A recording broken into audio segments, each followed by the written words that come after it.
Assalamualaikum warahmatullahi wabarakatuh. Nama saya Raffi Rifki Rahmansyah dari Prodi Pendidikan Agama Islam kelas E. Di sini saya akan menjawab soal UAS mata kuliah filsafat. Jadi untuk jawaban nomor pertama, demokratisasi pendidikan merupakan upaya untuk mewujudkan sistem pendidikan yang memberikan kesempatan yang sama kepada setiap individu dalam memperoleh hak belajar tanpa adanya diskriminasi, berdasarkan latar belakang sosial, ekonomi, budaya, gender, maupun kemampuan akademik. Dalam konteks pembelajaran pendidikan agama Islam di sekolah umum, demokratisasi pendidikan memiliki peran yang sangat penting karena PAI tidak hanya berfungsi sebagai sarana transfer pengetahuan keagamaan, tetapi juga sebagai media pembentukan karakter akhlak, sikap toleransi, serta kesadaran sosial peserta didik. Penerapan prinsip-prinsip demokratisasi pendidikan dalam pembelajaran PAI dapat dilakukan dengan menciptakan lingkungan belajar yang inklusif dan juga partisipatif, di mana setiap peserta didik memperoleh kesempatan yang sama untuk terlibat dalam proses pembelajaran. Guru tidak lagi menjadi satu-satunya sumber pengetahuan, melainkan berperan sebagai fasilitator yang mendorong siswa untuk berperan aktif bertanya, berdiskusi, mengemukakan pendapat, dan berpikir kritis terhadap berbagai persoalan yang berkaitan dengan kehidupan keagamaan dan juga sosial. Misalnya, ketika membahas materi tentang zakat, keadilan sosial, atau kepedulian terhadap sesama, guru dapat mengajak peserta didik untuk menganalisis kondisi masyarakat di sekitar mereka, mengidentifikasi permasalahan sosial yang ada, dan merumuskan solusi berdasarkan nilai-nilai Islam. Dengan demikian, pembelajaran tidak hanya berorientasi pada hafalan konsep, tapi juga pada pengembangan kemampuan berpikir, berargumentasi, dan mengambil keputusan secara bertanggung jawab. Selain itu juga, demokratisasi pendidikan dalam pembelajaran PAI juga tercermin melalui demokrasi pendidikan terhadap pengembangan pandangan peserta didik. Sekolah umum terdiri atas siswa yang berasal dari berbagai latar belakang, budaya, ekonomi, bahkan pemahaman keagamaan yang beragam. Oleh karena itu, guru PAI perlu menanamkan nilai-nilai moderasi beragama, toleransi, dan sikap saling menghormati agar peserta didik mampu hidup berdampingan secara harmonis dalam masyarakat yang plural. Kebebasan berpendapat yang bertanggung jawab juga perlu dikembangkan melalui kegiatan diskusi dan musyawarah yang memungkinkan siswa menyampaikan gagasan mereka tanpa rasa takut, selama tetap berlandaskan etika, fakta, dan nilai-nilai ajaran Islam. Prinsip ini sejalan dengan konsep syuro dalam Islam yang menempatkan musyawarah sebagai salah satu cara dalam menyelesaikan persoalan dan mengambil keputusan bersama.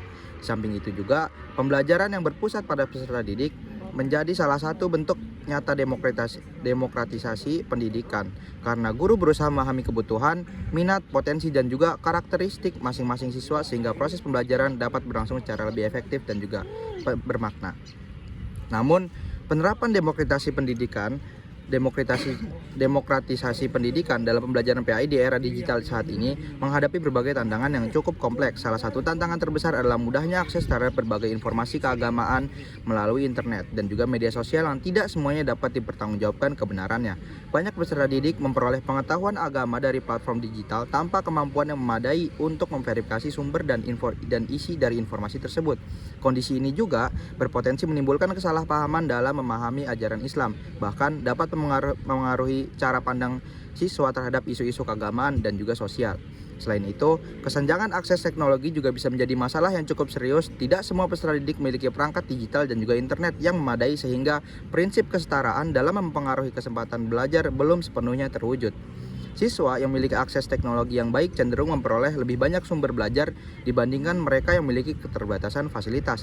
Tantangan lainnya adalah menurunnya kualitas interaksi sosial akibat meningkatnya penggunaan teknologi dalam proses pembelajaran. Nah, padahal pendidikan agama pada dasarnya membutuhkan keteladanan, pembiasaan, dan interaksi langsung antara guru dan peserta didik untuk membentuk karakter dan akhlak yang baik.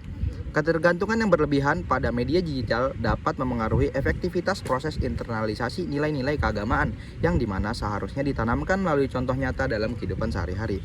Di samping itu juga, rendahnya literasi digital sebagian peserta didik menyebabkan mereka mudah terpengaruhi oleh informasi yang bersifat provokatif, manipulatif, atau bahkan mengandung paham-paham keagamaan yang tidak sesuai dengan prinsip moderasi dan juga toleransi. Tantangan ini diperparah apabila guru belum memiliki kompetensi digital yang memadai untuk mengarahkan, membimbing, dan juga memanfaatkan teknologi secara optimal dalam pembelajaran.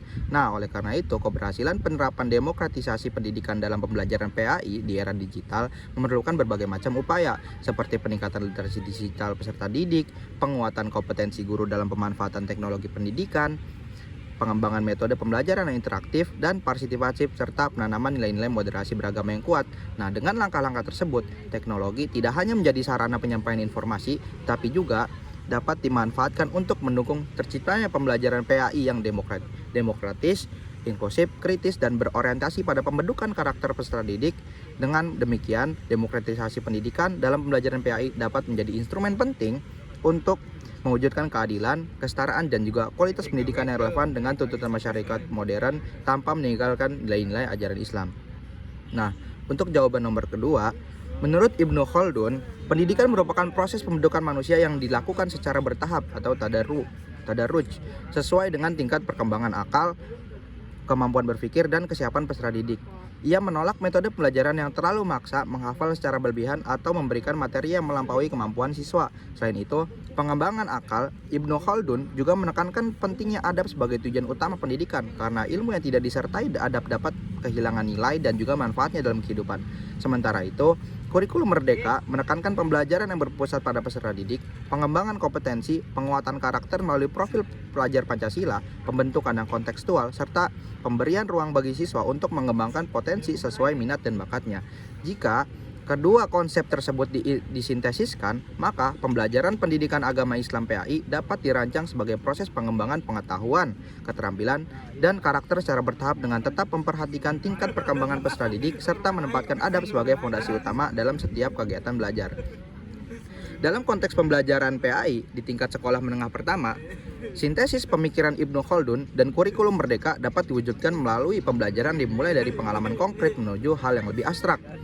Sebagai contoh, pada materi tentang kejujuran, guru itu tidak langsung memberikan konsep-konsep teoritis yang kompleks, melainkan mengajak peserta didik mengamati dan juga merefleksikan berbagai peristiwa yang mereka temui dalam kehidupan sehari-hari, baik di sekolah, keluarga, maupun media sosial. Setelah siswa maupun media sosial mampu mengidentifikasi pentingnya perilaku jujur dalam kehidupan, guru kemudian mengaitkannya dengan dalil Al-Quran dan juga hadis yang relevan. Tahapan ini sesuai dengan gagasan Ibnu Khaldun bahwa pengetahuan harus diberikan secara berjenjang agar mudah dipahami dan diinternalisasikan oleh peserta didik. Penerapan sintesis tersebut juga dapat terlihat dalam penggunaan model pembelajaran berbasis project based learning, yang menjadi salah satu karakteristik daripada kurikulum Merdeka itu sendiri. Misalnya, pada tema akhlak terpuji, siswa diberikan proyek gerakan adab Islami di sekolah yang mengharuskan mereka mengidentifikasi masalah perilaku di lingkungan sekolah seperti kurangnya budaya salam, kurang disiplin, atau rendahnya kepedulian terhadap kebersihan. Selanjutnya, siswa bekerja dalam kelompok untuk merancang program sederhana yang bertujuan memperbaiki kondisi tersebut. Dalam proses ini, guru itu tidak hanya menilai hasil proyek, tetapi juga memperhatikan sikap kerjasama, tanggung jawab, dan juga etika peserta didik selama menjalankan proyek. Dengan demikian, pengembangan akal melalui kemampuan berpikir kritis, pemecahan masalah, dan kreativitas belajar seiring dengan pembentukan adab sebagaimana ditekankan oleh Ibnu Khaldun. Selain itu, pembelajaran PAI mengintegrasikan konsep Ibnu Khaldun dan juga kurikulum Merdeka harus memberikan ruang refleksi sebagai bagian dari proses belajar. Setelah kegiatan pembelajaran atau proyek selesai, peserta didik diajak melakukan refleksi mengenai pengetahuan baru yang diperoleh, perubahan sikap yang dirasakan, serta nilai-nilai Islam yang dapat diterapkan dalam kehidupan sehari-hari. Nah, refleksi ini itu sangat penting karena memungkinkan siswa tidak hanya memahami materi secara kognitif, tapi juga menghayati makna dan hikmah yang terkandung di dalamnya. Guru berperan sebagai pembimbing yang membantu peserta didik menghubungkan antara ilmu, pengalaman, dan pembentukan karakter. Lalu untuk jawaban nomor 3, Kiai Haji Ahmad Dahlan merupakan salah satu tokoh pembaharu pendidikan Islam di Indonesia yang menekankan pentingnya integrasi antara ilmu agama dan ilmu pengetahuan umum atau sains. Menurut beliau, pendidikan tidak hanya boleh berorientasi pada penguasaan ilmu agama semata ataupun ilmu dunia semata, tetapi harus mampu memadukan keduanya agar menghasilkan manusia yang beriman, berilmu, dan mampu menjawab tantangan zaman. Pandangan ini sangat relevan dalam menghadapi fenomena dekadensi moral di kalangan pelajar saat ini. Berbagai kasus seperti perundungan bullying, penyalahgunaan media sosial, menurunkan etika dalam berkomunikasi, tawuran, penyalahgunaan narkoba, hingga rendahnya kepedulian sosial, menunjukkan bahwa kemajuan ilmu pengetahuan dan teknologi tidak selalu diikuti dengan perkembangan moral yang seimbang. Banyak pelajar yang memiliki kemampuan akademik dan penguasaan teknologi yang baik, tapi kurang memiliki landasan nilai dan juga karakter yang kuat dalam menggunakannya. Dalam konteks tersebut, Kiai Haji Ahmad Dahlan menjadi sangat penting karena menawarkan pendidikan yang tidak hanya mengembangkan aspek intelektual saja, tetapi juga membentuk akhlak dan kepribadian peserta didik. Integrasi ilmu agama dan sains memungkinkan peserta didik memahami bahwa ilmu pengetahuan dan teknologi harus digunakan sebagai sarana untuk memberikan manfaat bagi diri sendiri, masyarakat, dan juga lingkungan sesuai dengan nilai-nilai Islam. Dengan demikian, pendidikan itu tidak hanya menghasilkan individu yang cerdas secara akademis, tapi juga memiliki kesadaran moral, tanggung jawab sosial, dan kemampuan mengendalikan diri dalam menghadapi berbagai pengaruh negatif di era digital. Oleh karena itu, pandangan Kiai Haji Ahmad Dahlan dapat menjadi salah satu solusi dalam mengatasi dekadensi moral karena menempatkan nilai agama sebagai landasan dalam pengembangan dan juga pemanfaatan ilmu pengetahuan. Yang selanjutnya, nomor 4, Kiai Haji Hasyim Asy'ari memandang bahwa tujuan utama pendidikan bukan hanya transfer ilmu pengetahuan, tapi juga pembentukan akhlak dan juga karakter peserta didik. Dalam karya beliau, khususnya Al-Adab Al-Alim wal Al-Muta'alim, menjelaskan bahwa proses pendidikan harus dilandasi oleh adab, penghormatan terhadap ilmu, serta sikap tawadhu atau rendah hati kepada guru. Menurut beliau, ilmu akan lebih mudah diterima dan membawa keberkahan apabila peserta didik memiliki akhlak yang baik, menghormati pendidik, serta memiliki kesungguhan dalam menuntut ilmu. Oleh karena itu, hubungan antara guru dan murid tidak hanya bersifat akademik, tapi juga bersifat moral dan spiritual yang bertujuan membentuk kepribadian yang mulia. Nah, dalam konteks pengembangan karakter siswa dalam pembelajaran pendidikan agama Islam, pemikiran Kiai Haji Hasyim Asy'ari ini masih sangat relevan. Saat ini pendidikan seringkali lebih berorientasi pada pencapaian nilai akademik dan kompetensi kognitif, sementara aspek akhlak terhadap kurang sependapat perhatian yang seimbang. Akibatnya muncul berbagai permasalahan seperti rendahnya sopan santun terhadap guru, menurunnya rasa tanggung jawab, meningkatnya perilaku intoleran, hingga maraknya kasus perundungan di lingkungan sekolah. Pemikiran Kiai Haji Hasyim Asy'ari meningkatkan bahwa keberhasilan pendidikan tidak hanya diukur dari kecerdasan intelektual, tapi juga dari kualitas akhlak peserta didik itu sendiri. Dalam pembelajaran PAI, nilai-nilai seperti hormat kepada guru, disiplin, kejujuran, tanggung jawab, kesabaran, dan tawadhu dapat diintegrasikan dalam seluruh proses pembelajaran, baik melalui materi, metode, maupun budaya sekolah. Dengan demikian, siswa tidak hanya memahami ajaran Islam secara teoritis, tapi juga mampu mengamalkannya dalam kehidupan sehari-hari. Nah, selanjutnya untuk penjawab nomor 5, pemikiran Ahmad Hasan berangkat dari keinginan untuk memurnikan ajaran dari praktik-praktik yang dianggap tidak memiliki dasar yang kuat dalam Al-Quran dan juga hadis. Menurutnya, pendidikan Islam harus menjadikan Al-Quran dan Sunnah sebagai sumber utama dalam pembentukan akidah, ibadah, dan akhlak peserta didik. Ia juga menekankan pentingnya penggunaan akal secara kritis dalam memahami dalil, sehingga umat Islam tidak sekadar mengikuti tradisi atau pendapat ulama secara taklid tanpa mengetahui dasar argumentasinya. Oleh karena itu, pendidikan menurut Ahmad Hasan tidak hanya bertujuan mentransmisikan pengetahuan agama, tetapi juga membentuk peserta didik yang mampu memahami ajaran Islam berdasarkan sumber-sumber autentiknya. Nah, dalam konteks kurikulum pendidikan agama Islam saat ini, pemikiran Ahmad Hasan masih memiliki relevansi yang cukup kuat. Kurikulum PAI modern tetap menempatkan Al-Quran dan juga hadis sebagai landasan utama pembelajaran, baik dalam aspek akidah, ibadah, baik akhlak maupun sejarah peradaban Islam. Nah, pendekatan pembelajaran menekankan literasi keagamaan, pemahaman dalil, serta kemampuan berpikir kritis terhadap berbagai persoalan keislaman juga sejalan dengan gagasan Ahmad Hasan. Misalnya, peserta didik tidak hanya diminta menghafal ayat atau hadis, tapi juga mampu memahami konteks, makna, serta penerapannya dalam kehidupan sehari-hari. Di tengah maraknya informasi keagamaan yang beredar dari media digital, kemampuan untuk merujuk langsung kepada sumber ajaran Islam yang sahih menjadi semakin penting agar peserta didik tidak mudah terpengaruh oleh informasi yang keliru ataupun ekstrem. Namun, jika dianalisis lebih mendalam, pemikiran Ahmad Hasan tidak dapat dikategorikan sebagai sederhana sebagai konservatisme atau reformisme murni. Dari sisi tujuan pemurnian ajaran dan penegasan kembali otoritas Al-Quran dan juga hadis, pemikirannya memiliki unsur konservatif karena berupaya menjaga kemurnian ajaran Islam dari praktik yang dianggap menyimpang dari sumber aslinya. Ia menekankan pentingnya kembali kepada ajaran dasar Islam dan mempertahankan prinsip-prinsip yang bersumber dari wahyu. Dalam aspek ini, pemikirannya terlihat sebagai upaya menjaga tradisi keagamaan yang autentik. Akan tetapi dari sisi metode berpikir dan pendekatan pendidikan, Ahmad Hasan justru menunjukkan karakter reformis. Ia mengkritik sikap taklid buta, mendorong penggunaan nalar dalam memahami agama, serta mengajak umat Islam untuk menguji berbagai praktik dan pemikiran keagamaan berdasarkan dalil yang kuat. Dan juga pendekatan seperti ini mencerminkan semangat pembaruan karena mendorong peserta didik untuk berpikir kritis, rasional, dan juga argumentatif. Nah, dalam dunia pendidikan, sikap tersebut sangat dekat dengan tujuan pendidikan modern yang mengembangkan kemampuan analisis, refleksi, dan juga pemecahan masalah.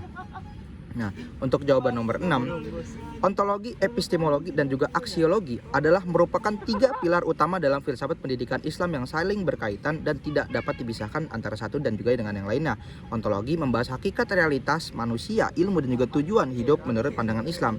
Nah, dalam perspektif pendidikan Islam, manusia dipandang sebagai makhluk Allah yang memiliki dimensi jasmani dan juga rohani, sekaligus berperan sebagai hamba Allah dan bisa disebut juga sebagai Abdullah dan juga khalifah di muka bumi, khalifatullah fil ard.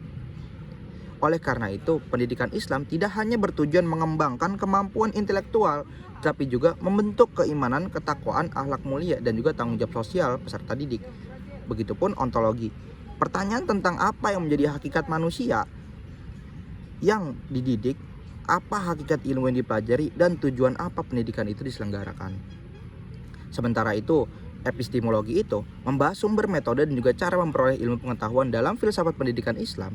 Ilmu bersumber dari wahyu Allah yang terdapat dalam Al-Quran dan juga hadis, serta diperoleh melalui akal, pengalaman, observasi, penelitian, dan juga ijtihad. Dengan demikian, pendidikan Islam tidak mempertentangkan antara wahyu dan juga akal, melainkan mengintegrasikan keduanya dalam proses pencarian kebenaran.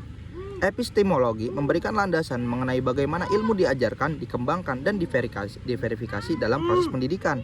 Oleh karena itu, pembelajaran dalam pendidikan agama Islam tidak hanya berorientasi pada hafalan dan transmisi pengetahuan, tapi juga mendorong peserta didik untuk berpikir kritis melalui refleksi, penelitian, dan pengembangan ilmu pengetahuan yang berlandaskan nilai-nilai Islam. Adapun aksiologi membahas tujuan, nilai, manfaat, dan juga penggunaan ilmu pengetahuan dalam kehidupan manusia. Dalam pendidikan Islam, ilmu tidak dipandang sebagai sesuatu yang bebas nilai, melainkan harus digunakan untuk mewujudkan kemaslahatan, keadilan, kesejahteraan, dan pengabdian kepada Allah Subhanahu wa taala. Ilmu yang diperoleh harus mampu melahirkan perilaku yang mencerminkan akhlak mulia serta memberikan manfaat bagi masyarakat. Nah, dengan demikian, aksiologi menjawab pertanyaan mengenai dan untuk apa ilmu dipelajari dan bagaimana ilmu tersebut harus diamalkan dalam kehidupan individu maupun sosial. Ketiga pilar tersebut memiliki hubungan yang sangat erat dan membentuk suatu sistem yang utuh. Ontologi menentukan hakikat tersebut, sedangkan aksiologi, epistemologi menjelaskan cara memperoleh dan mengembangkan ilmu yang sesuai dengan hakikat tersebut. Nah, sedangkan untuk aksiologi mengarahkan penggunaan ilmu agar selaras dengan tujuan penciptaan manusia dan juga nilai-nilai Islam. Dengan kata lain, ontologi memberikan arah dasar pendidikan, epistemologi menyediakan metode pencapaian tujuan pendidikan, dan aksiologi memastikan bahwa hasil pendidikan memberikan manfaat dan bernilai ibadah. Ketika salah satu aspek diabaikan, maka pendidikan akan kehilangan keseimbangannya. Pendidikan yang hanya menekankan ontologi dan epistemologi tanpa aksiologi dapat menghasilkan individu yang cerdas dan tanpa kurang bermoral. Sebaliknya, pendidikan yang hanya menekankan aksiologi tanpa landasan ontologis dan epistemologis yang kuat dapat kehilangan dasar keilmuan dan arah pengembangannya. Sintesis ketiga pilar tersebut dapat dijadikan landasan utama dalam penyusunan visi dan juga misi program pendidikan agama Islam. Dari aspek ontologis, visi program studi PAI harus mencerminkan tujuan untuk menghasilkan pendidik dan sarjana yang beriman, bertakwa, berakhlak mulia, serta memiliki kesadaran sebagai hamba dan khalifah Allah di muka bumi. Visi tersebut menunjukkan hakikat manusia dan juga tujuan pendidikan yang ingin diwujudkan oleh program studi.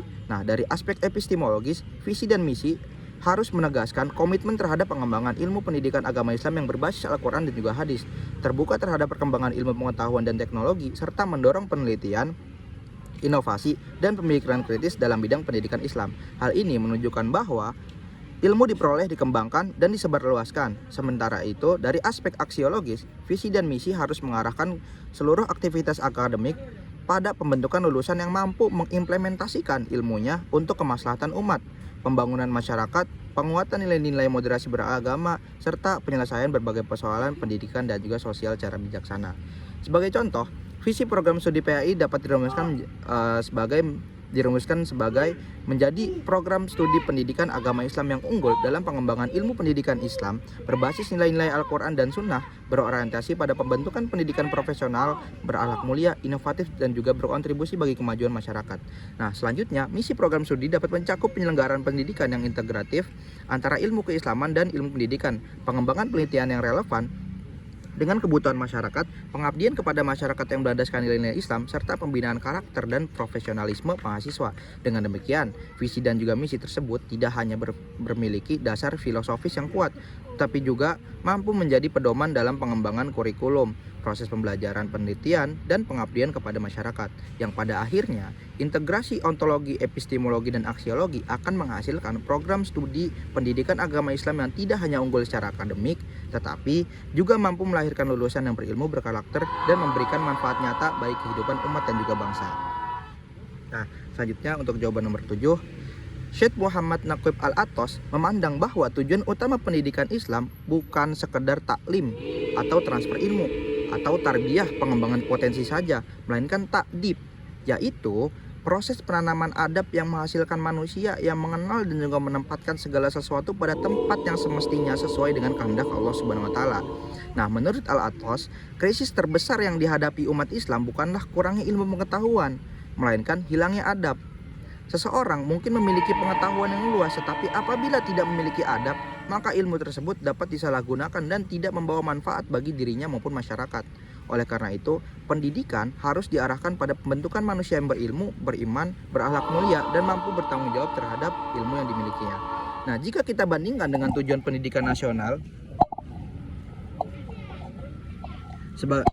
pendidikan nasional Indonesia sebagai tercantum dalam Undang-Undang Nomor 20 Tahun 2003 tentang Sistem Pendidikan Nasional, terdapat kesesuaian yang cukup kuat. Nah, pendidikan nasional, sebentar, miring Pak. Nah, kesesuaian yang cukup kuat. Pendidikan nasional bertujuan untuk mengembangkan potensi peserta didik agar menjadi manusia yang beriman dan bertakwa kepada Tuhan Yang Maha Esa, berakhlak mulia, sehat, berilmu, cakap, kreatif, mandiri, demokratis, dan juga bertanggung jawab. Nah, dari rumusan tersebut terlihat bahwa pendidikan nasional tidak hanya menekankan aspek intelektual, tetapi juga aspek moral, spiritual, dan juga sosial. Dalam hal ini, konsep takdib Al-Athos mendukung dan memperkuat tujuan pendidikan nasional karena sama-sama menempatkan pembentukan karakter dan juga akhlak sebagai tujuan utama dalam pendidikan. Namun, terdapat perbedaan penekanan. Pendidikan nasional cenderung menekankan pengembangan kompetensi, keterampilan, dan karakter secara seimbang dalam konteks kehidupan berbangsa dan bernegara. Sedangkan Al-Athos menempatkan adab sebagai pusat dari seluruh proses pendidikan. Baginya, keberhasilan pendidikan tidak pertama-tama diukur dari kecerdasan atau keterampilan peserta didik, melainkan dari kemampuan mereka menginternalisasi adab dalam hubungan dengan Allah, sesama manusia, ilmu pengetahuan, dan juga lingkungan. Nah, dalam perspektif evaluatif, konsep takdib sangat relevan untuk menjawab berbagai persoalan pendidikan serta dalam perspektif evaluatif, konsep takdib sangat relevan untuk menjawab berbagai persoalan pendidikan saat ini, seperti menurunnya etika peserta didik, maraknya perundungan, rendahnya rasa hormat kepada guru, penyalahgunaan teknologi, serta berbagai bentuk penyimpangan moral lainnya. Nah, kemajuan ilmu pengetahuan dan teknologi yang tidak diimbangi dengan pembentukan adab seringkali menghasilkan individu yang cerdas secara akademik, tetapi lemah dalam karakter. Oleh karena itu, konsep takdib dapat menjadi alat landasan filosofis yang memperkuat implementasi pendidikan daripada karakter dalam sistem pendidikan nasional. Nah, penerapan konsep takdib dalam penyusunan rencana pelaksanaan pembelajaran atau RPP, pendidikan agama Islam dapat dilakukan dengan menjadikan pembentukan adab sebagai orientasi utama dalam setiap komponen pembelajaran. Sebagai contoh, pada materi tentang kejujuran di kelas 7 SMP, tujuan pembelajaran tidak hanya dirumuskan dalam aspek kognitif. Peserta didik mampu menjelaskan pengertian dan juga dalil tentang kejujuran, tetapi juga dalam aspek afektif dan perilaku, seperti peserta didik menunjukkan perilaku jujur dalam berkomunikasi, menjalankan tugas, dan berinteraksi dengan teman. Dengan demikian, tujuan pembelajaran tidak berhenti pada pemahaman konsep, tetapi diarahkan pada pembentukan karakter. Nah, selanjutnya untuk menjawab nomor 8, menurut Ismail Raji Al-Faruqi, Islamisasi ilmu pengetahuan bukan berarti menolak ilmu modern, tetapi mengintegrasikan nilai-nilai Islam ke dalam seluruh disiplin ilmu agar ilmu pengetahuan tidak terlepas dari tujuan moral dan spiritual. Al-Faruqi berpendapat bahwa ilmu agama dan ilmu umum seharusnya tidak dipisahkan karena keduanya berasal dari Allah Subhanahu wa taala dan harus digunakan untuk mewujudkan kemaslahatan manusia.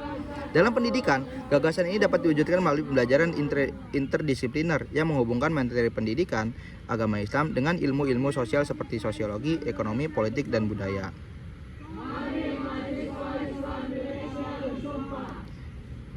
Salah satu model pembelajaran interdisipliner yang dapat diterapkan di sekolah adalah PBL pada tema kemiskinan dan keadilan sosial dalam perspektif Islam dan sosiologi. Model ini mengintegrasikan mata pelajaran PAI dengan ilmu sosiologi untuk membantu peserta didik memahami permasalahan sosial secara ilmiah sekaligus berdasarkan nilai-nilai Islam. Pembelajaran dimulai dengan guru menampilkan data dan fenomena kemiskinan terjadi di lingkungan sekitar atau di Indonesia. Dari sudut pandangan sosiologi, siswa diajak menganalisis faktor-faktor penyebab kemiskinan seperti rendahnya pendidikan, pengangguran, ketimpangan sosial, dan akses ekonomi yang terbatas. Peserta didik kemudian melakukan observasi sederhana atau wawancara dengan masyarakat untuk memperoleh data yang relevan.